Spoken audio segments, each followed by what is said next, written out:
संविधान सभा की मांग। भारत में संविधान सभा के गठन के विचार 1934 में पहली बार एम.एन. राय ने रखा था। राय भारत के वामपंथी आंदोलन के प्रख्यात नेता थे। 1935 में भारतीय राष्ट्रीय कांग्रेस ने पहली बार भारत के संविधान के निर्माण के लिए आधिकारिक रूप से संविधान सभा के गठन की मांग की। 1938 में भारतीय राष्ट्रीय कांग्रेस की ओर से पंडित जवाहरलाल नेहरू ने घोषणा की कि स्वतंत्र भारत के संविधान का निर्माण वयस्क मताधिकार के अधिकार पर चुनी गई संविधान सभा द्वारा किया जाएगा और इससे कोई बाहरी हस्तक्षेप नहीं होगा। नेहरू की इस मांग को अंततः ब्रिटिश सरकार ने सैद्धांतिक रूप से अस्वीकार कर लिया। इसे सन 1940 के प्रस्ताव के नाम से जाना जाता था।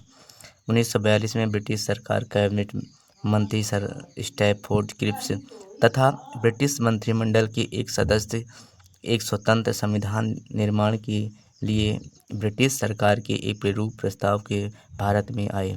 इस संविधान को द्वितीय विश्व युद्ध के बाद अपनाया जाना था।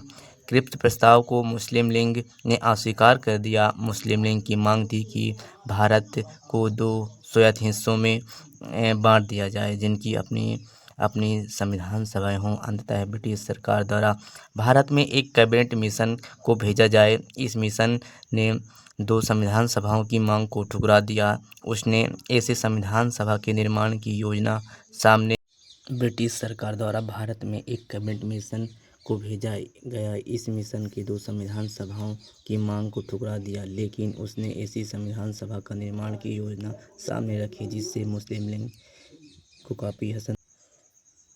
लीग काफ़ी संतुष्ट कर दिया, जिससे हमारा संविधान की मांग पूरी हुई।